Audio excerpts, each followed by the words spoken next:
Je voudrais commencer par dire ma gratitude et mon profond remerciement pour l'association Le Choix, pour l'association suisse Pegasos et pour vous, mesdames, messieurs, les accompagnants qui entourent des familles comme la mienne. Ils ont permis à ma mère, Catherine, qui avait 93 ans, de choisir sa mort, une mort volontaire assistée, en Suisse, il y a un peu plus d'1 an. Et Annie m'a demandé de témoigner ce que je vais tenter de faire. Ma mère parlait de sa mort très naturellement depuis fort longtemps. Elle avait adhéré à l'ADMD en 2002, bien avant d'accompagner jusqu'à la mort sa mère et son mari, mon père. La vérité, c'est que je ne me souviens pas le jour où elle m'a dit « je veux maintenant vraiment mourir ». Je me rappelle que c'était toujours présent et comme chacune de mes visites était ponctuée d'un mail de remerciements ou d'échanges chaleureux, là, elle m'a simplement écrit, c'était en avril 2021, « Ma Pat, voilà le sujet évoqué, j'y ai mis du temps ». Et elle avait joint un article de Luc Ferry intitulé « Non à l'euthanasie ». Mais c'était bien ma mère, ça. De l'extérieur, elle avait une belle allure. Elle était vaillante, vive, curieuse. Elle était autonome dans une résidence senior qu'elle avait choisie elle-même.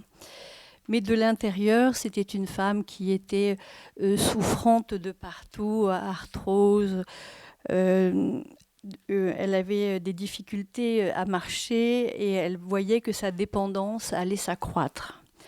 Si bien que, à peine 3 ans plus tard, dans le dossier qu'elle écrit pour l'association Pegasos, elle dit « J'ai 93 ans, je souffre, je souhaite choisir ma fin de vie ». C'est un choix dont elle a parlé qu'à ses enfants et elle nous avait demandé de le dire à nos propres enfants. Alors je voudrais vous partager deux extraits parce que ses petits-enfants ont soit eu l'occasion de lui dire ou de lui écrire. Donc Claire, qui a 40 ans maintenant, « Tu me manqueras beaucoup, mais je suis heureuse que tu puisses partir dignement selon ton souhait.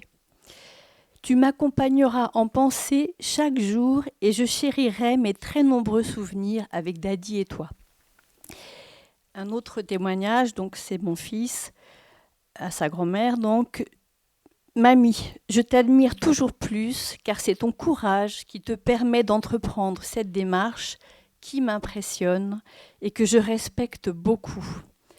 Et c'est ton calme qui me permet d'envisager ton départ de façon apaisée. » Alors, la question, c'est qu'est-ce que j'ai vécu et qu'est-ce que nous avons vécu. C'est à la fois triste, mais aussi un immense trésor.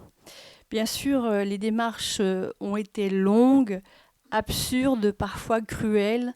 Quand il faut refaire un certificat de discernement tous les 3 mois, ma mère craignait, elle me disait mais si je tombe, je suis hospitalisée. Si je suis hospitalisée, je serai confuse, je n'aurai plus mon discernement. Et en plus, par exemple, on lui a redemandé à 93 ans un certificat de naissance car il avait 6 mois et il était donc périmé. Son angoisse, c'était de ne pas être prise, en fait. Cela dit, ma mère n'a jamais reculé et elle ne s'est jamais plainte. Alors j'ai envie de parler plutôt de moments de grâce que nous avons traversés. La première vraiment moment incroyable, c'est quand elle a appelé l'association Le Choix et qu'elle a pu avoir un échange téléphonique avec Nathalie Andrews, que je remercie infiniment, parce que ma mère a été entendue, comprise. Enfin, elle a pensé qu'il y avait une issue qui correspondait à son choix de vie. Elle a aussi rencontré ensuite une autre bénévole de l'association Le Choix, donc le docteur Chantal Calma. C'était simple, c'était humain, c'était direct. Et enfin, c'est un troisième moment immense, c'est lorsque, avec mon frère, nous avons accompagné notre mère à Liestal, en Suisse, et nous avons partagé un week-end de, de sérénité et, et de joie aussi. Le jour venu, nous sommes allés dans une banlieue un peu industrielle de Liestal.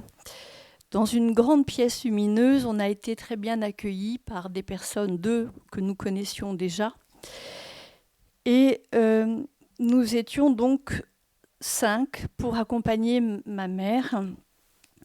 Et excepté le moment difficile pour elle de tourner la molette, car elle avait des mains très fragiles, et le moment bien sûr douloureux de voir sa mère décédée, nous avons vécu un moment de partage, de grande communion. C'est difficile pour moi de vous expliquer exactement, mais ça a permis d'avoir l'impression de soutenir et de faire que le passage ait pu être apaisant pour ma mère qui nous regardait avec beaucoup de confiance.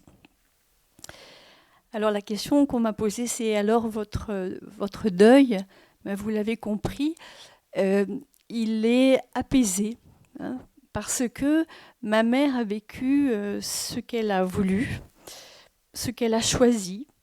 Elle me disait, de toute façon, je vais mourir, on va tous mourir, alors autant mourir comme on le souhaite. Et parce que nous avons été formidablement bien entourés par des bénévoles et des professionnels. Vraiment, la décision de ma mère, ça a été un cadeau pour nous aussi, quelque part. Je ne sais pas si vous pouvez le comprendre. Je dirais, pour quand même compléter en termes de deuil, nous avions... j'ai aussi connu le deuil de mon père, qui a demandé, qui avait aussi adhéré à l'ADMD en 2002, qui a demandé à l'hôpital que ces directives anticipées soient appliquées. Et contrairement à ce que nous pensions à un sommeil apaisé, nous avons eu un spectacle horrible et ça a dévasté ma mère qui n'arrivait pas à faire son deuil parce qu'elle n'arrivait pas à accepter le fait qu'elle n'ait pas pu accompagner son mari dans une mort douce. Et puis, j'ai eu l'occasion d'accompagner mon mari plusieurs années, car il était atteint de ce qu'on appelle une démence précoce. Et il n'avait rien prévu, aucune directive. Et c'est aussi difficile de faire son deuil quand on se sent coupable de penser « ouf, l'homme que j'aime est mort ». Et c'est pour ça que je pense que, et si je voudrais terminer par cela, c'est qu'on a tous le droit de mourir, il me semble, comme on le souhaite. Je comprends que certaines personnes souhaitent aller jusqu'au bout de leur souffle, de leur dernier souffle, dans les soins palliatifs. Mais nous vivons des moments tellement différents. Pourquoi ne pas accepter qu'on puisse mourir de façon différente, d'une façon qui fasse sens pour chacun d'entre nous? Voilà.